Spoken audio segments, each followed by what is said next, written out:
Ini adalah KTM paling langka di Indonesia.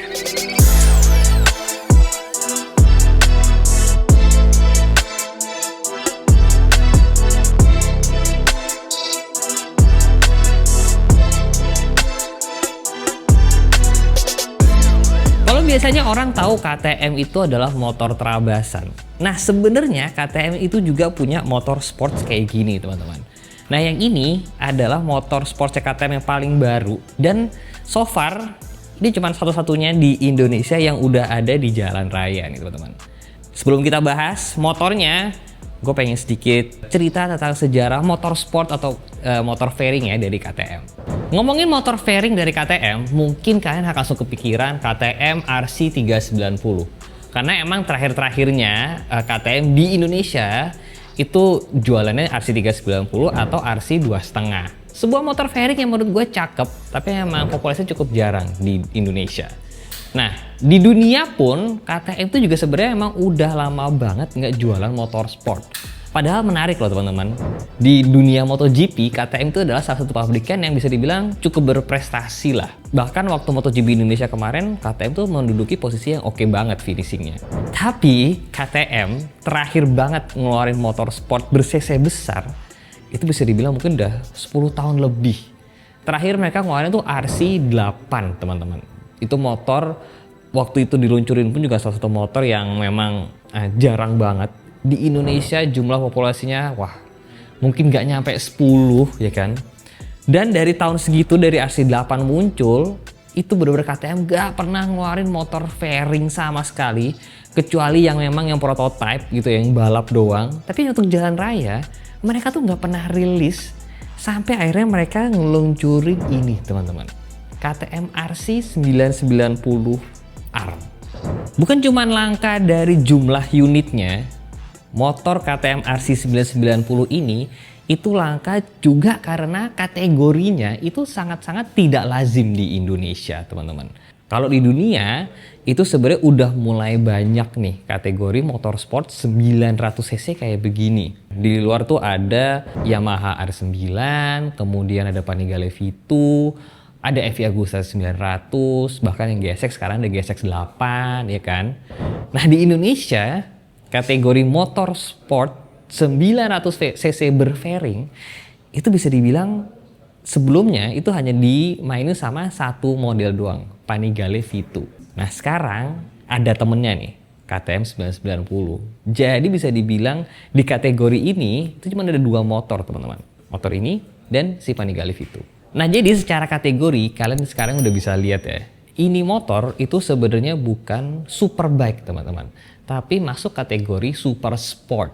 Jadi motor ini walaupun dia sudah 990cc, udah hampir 1000 lah ya, tapi secara horsepower sebenarnya kalau di Indonesia itu lazimnya setara dengan 600cc 4 silinder, teman-teman.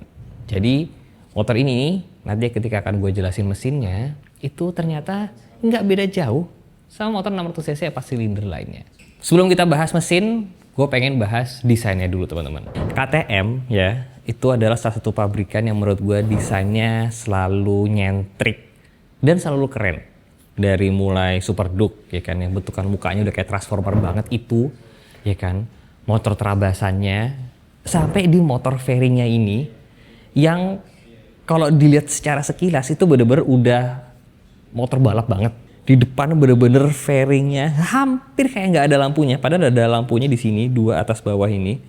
Terus juga ada winglet yang bener-bener udah kayak motor MotoGP di sini. Jadi emang kalau secara looks KTM ini bentukannya emang selalu nyentrik. Ditambah warna orange ketemu mataharinya gini cakep banget. Bahkan kalau misalnya nanti kita ke belakang, kita lihat desain dari belakang, itu bentuk buntutnya itu super duper nyentrik banget, teman-teman. Tuh, kalian lihat deh. Buntutnya itu beneran kayak tiba-tiba ada yang nongol cut gitu di atas gini kan.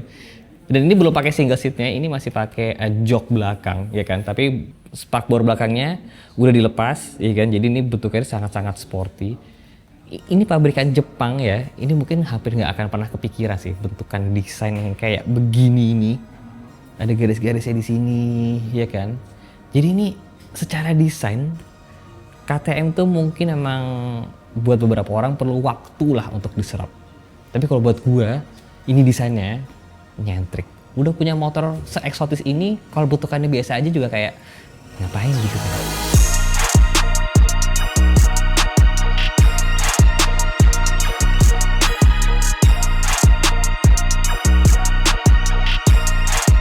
Sekarang kita mau bahas kaki-kakinya dulu. Kalau biasanya motor sports ataupun motor premium itu kan pasti identik dengan Öhlins, ya kan?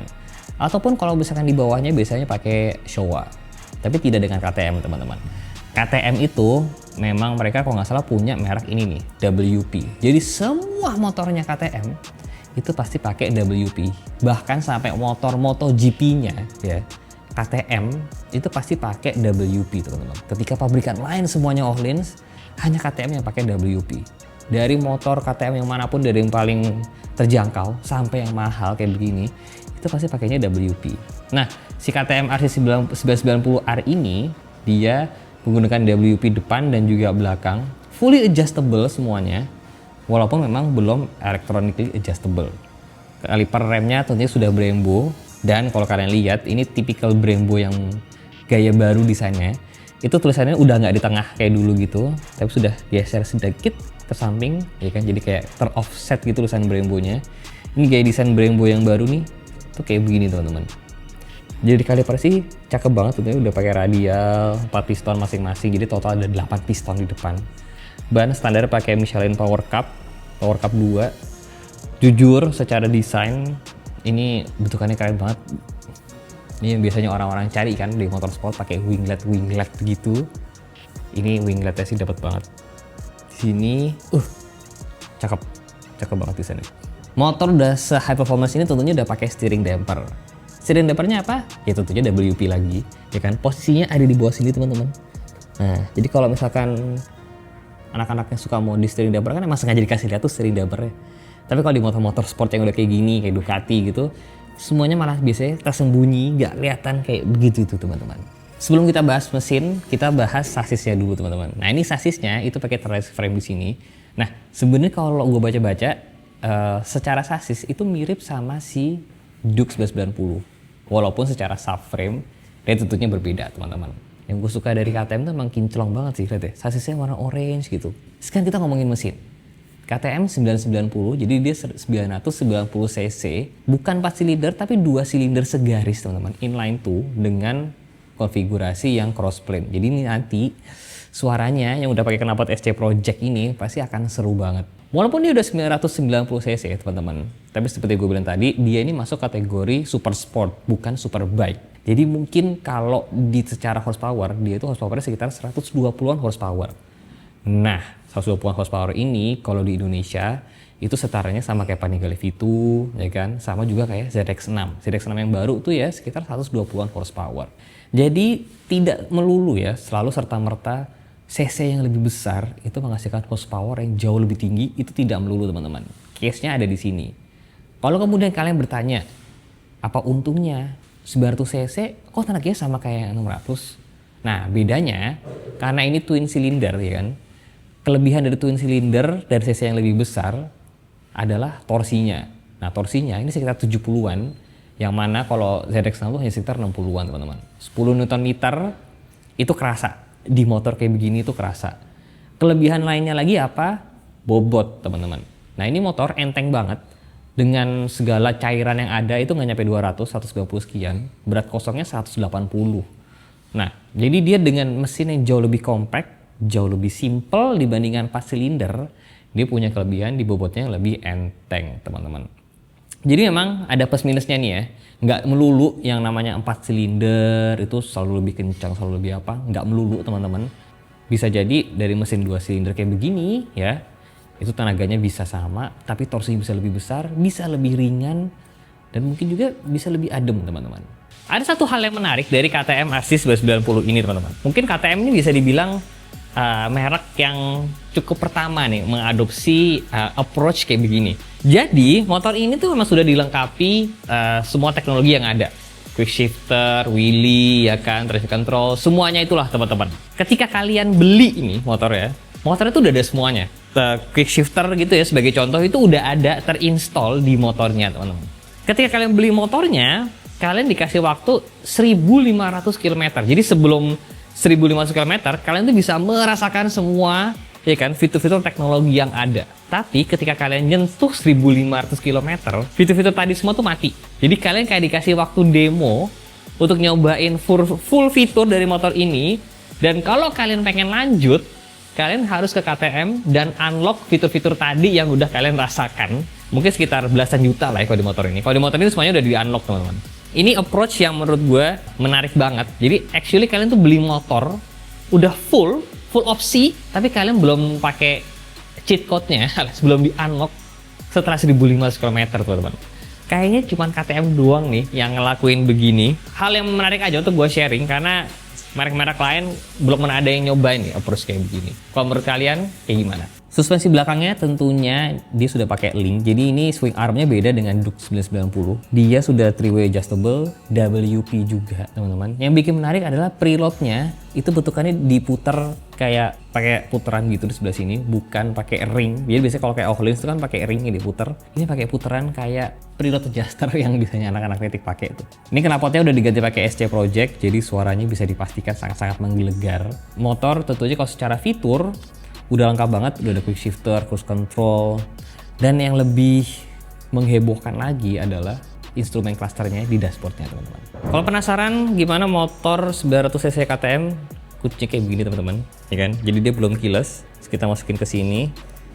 Sebelum gue nyalain, gue mau ngasih lihat dulu di suspensi depannya. Yang bikin menarik adalah adjustability-nya tuh ada 3 teman-teman di sebelah sini. Ini compression, ini rebound. Jadi dia ada 3 total 6 klik lah ya, minus 3, minus 2, 1, 0. Jadi 3 ke sini, 3 ke kanan sana lagi, cuma 6 adjustability-nya. Terus kalau kita lihat juga bagian tombol-tombolnya dari sebelah kanan dulu deh ya. Ini start stopnya, sini hazardnya, dan ini tombol modenya teman-teman. Bentukannya tuh selalu kalau KTM tuh selalu edge gitu, nge-edge gitu, jadi tajam-tajam gitu, tuh tajam ke sini. Ininya tajam. Jadi desain language-nya KTM tuh bukan cuma di desain body, tapi sampai ke tombol-tombolnya menerapkan desain language yang sama. Ada siku, ada tajam-tajamnya tuh.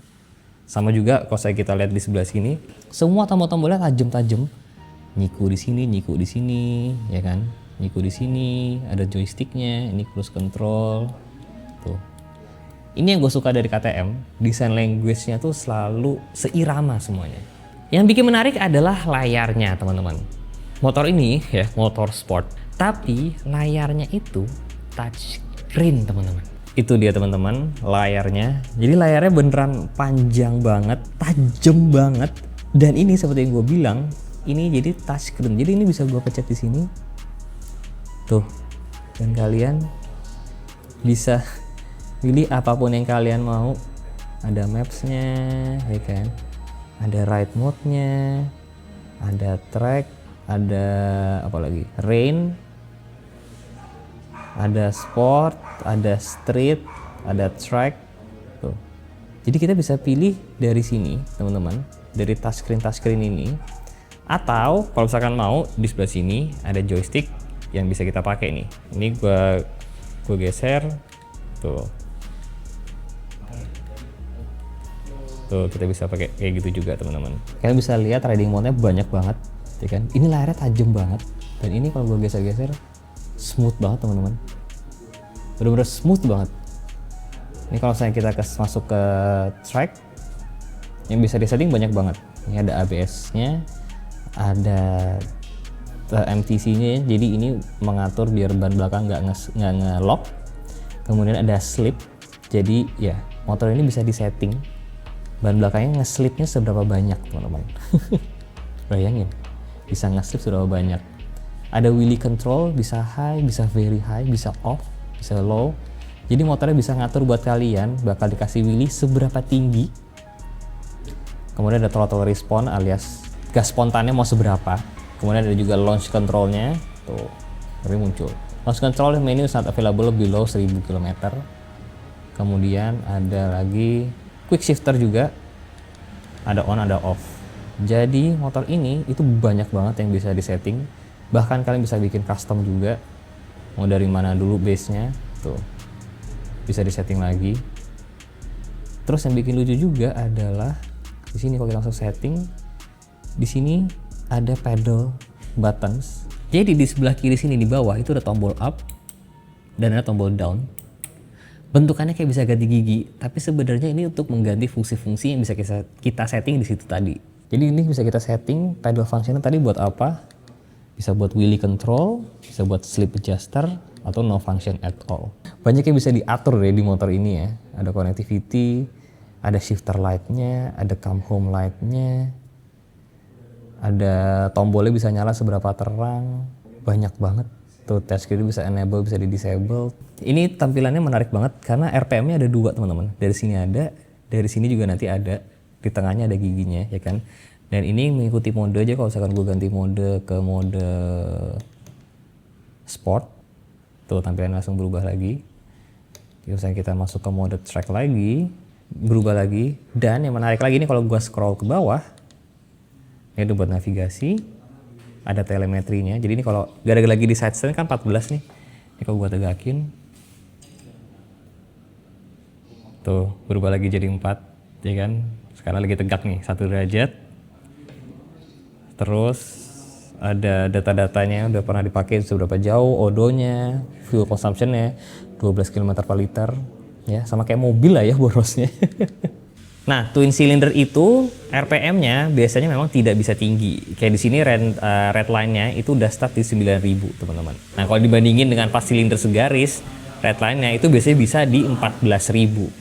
Jadi mesin twin cylinder, nafasnya memang tidak setinggi 4 silinder, teman-teman.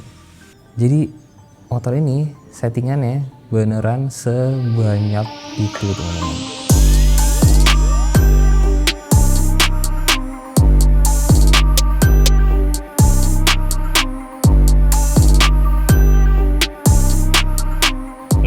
Kalian penasaran duduknya kayak gimana? Nah, tinggi apa enggak? Sebenarnya nggak terlalu tinggi sih. Bungkuk banget apa enggak? Kayaknya lebih capek RS4 lo sih. Ini untuk ukuran motor, ini super sport lah ya. Mungkin kalau dibanding Aprilia RS660 gua itu lebih nyaman. Ini lebih sporty dan ini lebih lebar lagi, teman-teman. Jadi memang ya, KTM ini kalau dibilang sporty ya emang sporty banget tuh. Jadi kalau kalian bertanya posisi ridingnya gimana, buat gue yang tinggi 167 oke juga, walaupun joknya tipikal KTM balap ya, cukup keras. Tapi gimana guys, cocok nggak? Apa kegedean motornya buat gue? Tentunya pasti kalian penasaran kan sama soundchecknya, gimana suaranya KTM 990 ya kan, twin cylinder, crossplane, udah pakai SC Project lagi. Jadi tanpa basa-basi kita bismillah dulu ya. Ini sih akan kencang suaranya.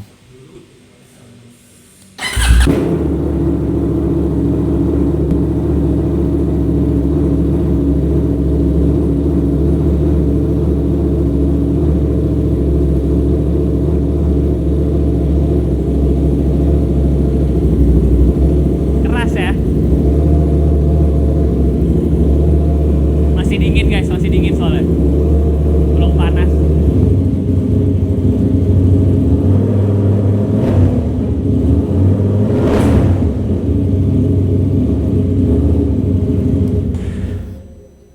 Gue lebih ke arah takut digebukin tetangga. Wow, suaranya sadis ya. Jujur, motor dengan twin cylinder crossplane begini ya, itu sekarang menjadi suara yang mewah memang. 4 silinder segaris itu emang keren, gue mesti mengakui itu keren. Cuman sekarang emang sudah terlalu banyak motor 4 silinder segaris. Jadi kalau kalian mencari suara motor yang langka, twin cylinder crossplane begini itu malah sekarang jauh lebih langka, dan menurut gue mungkin sekarang jadi sesuatu yang lebih mewah kayaknya. Pasti kalian bertanya kan berapa harga dari KTM RC 990 ini? Well, sampai sekarang official harga itu memang belum ada teman-teman, tapi estimasinya itu kira-kira kepala 6 sampai 700 lah ya mentok. Kalau dibandingin Panigale Vito bisa dibilang ini kayaknya harganya lebih terjangkau gitu ya. Tapi memang kalau dibandingin sama ZX6 ya itu setengahnya. ZX6 itu sekitar 300 teman-teman. Tapi kalau ngomongin langka, ini jauh lebih langka. Masih made in Austria juga. Jadi memang kalau masih kau mendang-mending, mungkin nggak akan pilih ini ya. Tapi emang kalau misalnya kepengen punya koleksi motor-motor langka, pengen punya motor yang aneh, nyentrik, kencang juga pastinya, ini menurut gue menjadi salah satu pilihan yang menarik banget nih. Karena bentukannya baru, fresh banget, teknologinya juga canggih, tenaganya oke, enteng juga. Ini menjadi opsi yang menarik banget nih teman-teman. Kalau kalian kepengen, kontak aja langsung ke KTM Indonesia. Thank you banget, Ko Wilson, udah boleh nyalain motor langkanya. Kalau menurut kalian, gimana motornya guys? Jangan lupa di like, jangan lupa subscribe. Saya Sevi Jalan, see you next video guys. Bye-bye.